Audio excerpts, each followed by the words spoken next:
According to the National Electrical Code, specifically Article 310.10a, the use of welding cable as a feeder or branch circuit is prohibited unless it carries a Type East Roman II designation. There are several reasons for this prohibition, primarily stemming from the differences in construction, voltage ratings, and intended applications between welding cable and THWN/THHN conductors. Welding cable and THWN/THHN cables have distinct constructions and properties. Welding cable is generally designed for high flexibility and resistance to heat or mechanical stress, making it well suited for welding applications where frequent movement and exposure to harsh conditions are common. THWN/THHN, on the other hand, is engineered for general wiring applications within buildings and electrical systems. It is not specifically designed to withstand the same level of physical abuse as welding cable. Welding cable typically has a lower voltage rating compared to THWN/THHN. This difference is crucial because using welding cable in applications exceeding its voltage rating can create significant safety hazards, including insulation breakdown and potential electrical faults. THWN/THHN is designed and tested to meet specific electrical and fire safety standards. Using it in feeder applications ensures the safe operation of the electrical system. THWN/THHN conductors are the approved and code-compliant choice for feeder applications as specified by the National Electrical Code. Using welding cable in place of THWN/THHN would violate these established safety regulations. THWN/THHN is commonly stocked and readily available from electrical suppliers. Technical assistance and troubleshooting support are easily accessible from industry professionals familiar with THWN/THHN applications. In contrast, welding cable may not be as readily available or supported for general electrical wiring purposes. When parallel THWN/THHN conductors are implemented to achieve high current carrying capacity, it is essential to ensure they are correctly sized and installed in accordance with the requirements outlined in the National Electrical Code. Firstly, all parallel conductors must be of the same electrical characteristics. Secondly, the conductors must be the same length. Thirdly, the conductors must be secured in the same manner.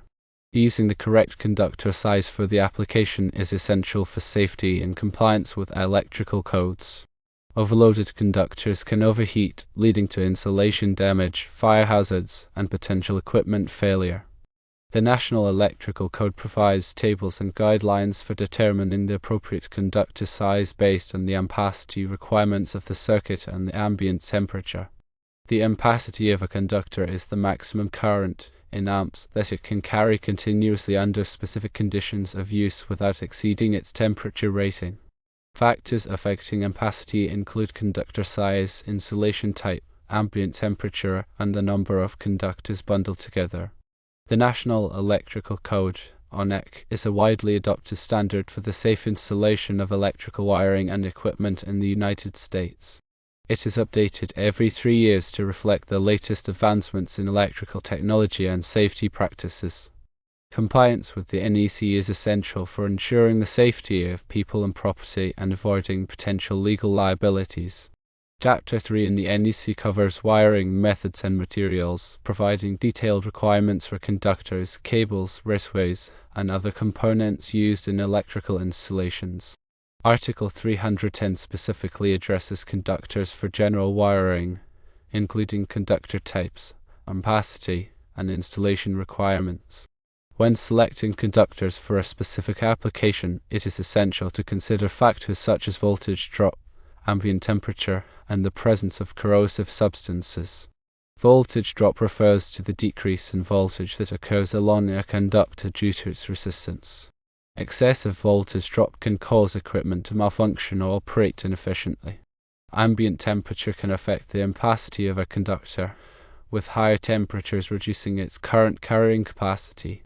Conductors exposed to corrosive substances may require special insulation or protection to prevent damage. Electrical systems should be designed and installed by qualified professionals who have the knowledge and experience to ensure compliance with all applicable codes and standards. Regular inspections and maintenance are essential for identifying and correcting potential hazards before they cause problems.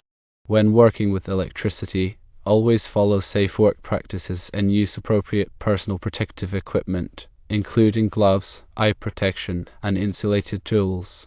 Never work on energized circuits unless absolutely necessary, and always de-energize and lock out the power source before performing any electrical work. If you are not qualified to perform electrical work, hire a licensed electrician to do the job.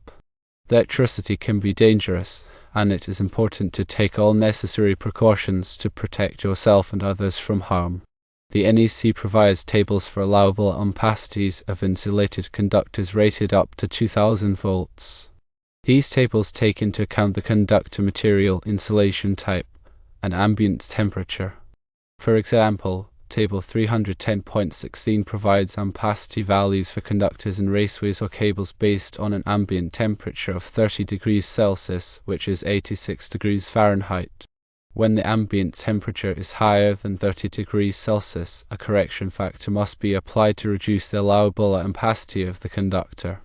Correction factors are provided in the NEC and are based on the insulation type of the conductor. In addition to ampacity correction factors, adjustment factors may also be required when multiple current-carrying conductors are bundled together in a raceway or cable. Adjustment factors are used to reduce the allowable ampacity of the conductors to account for the increased heat generated by the bundled conductors. The NEC provides tables for adjustment factors based on the number of current-carrying conductors in the raceway or cable. When selecting conductors for a specific application, it is also important to consider the voltage rating of the conductor. The voltage rating of a conductor indicates the maximum voltage that the conductor can safely carry. Conductors should be selected with a voltage rating that is equal to or greater than the voltage of the circuit in which they will be used. Using conductors with an inadequate voltage rating can lead to insulation breakdown and electrical hazards. The NEC requires that conductors be identified by their insulation type, size, and voltage rating. Conductor markings must be legible and durable so that they can be easily identified in the field. Conductors must also be protected from physical damage such as abrasion, cuts, and punctures. Protection can be provided by installing conductors in raceways, cables, or other protective enclosures. In addition to the requirements for conductors themselves, the NEC also provides requirements for the installation of conductors. Conductors must be properly supported and secured to prevent them from sagging or coming into contact with other objects. Conductors must also be protected from overcurrent, such as short circuits and overloads. Overcurrent protection can be provided by installing fuses or circuit breakers in the circuit. The NEC also includes requirements for grounding and bonding of electrical systems. Grounding is the process of connecting the electrical system to the earth, which provides a low impedance path for fault current to flow back to the source. Bonding is the process of connecting all metal parts of the electrical system together to create an electrically continuous path. Grounding and bonding are essential for protecting people from electrical shock and preventing damage to equipment. The National Electrical Code is a complex and comprehensive document, and it is important to consult the code itself for specific requirements related to conductors and electrical installations. The information provided here is intended for general guidance only and should not be used as a substitute for professional engineering advice. Always consult with a qualified electrical engineer or contractor before performing any electrical work. Failure to comply with the NEC can result in serious injury or death, as well as property damage and legal liabilities. Therefore, it is essential to take all necessary precautions to ensure that electrical systems are designed, installed, and maintained in accordance with the NEC and other applicable codes and standards. Furthermore, ongoing education and training are crucial for electrical professionals to stay up to date with the latest changes and advancements in electrical technology and safety practices. By continuously improving their knowledge and skills, electrical professionals can provide the highest level of service and protection to their clients and the public.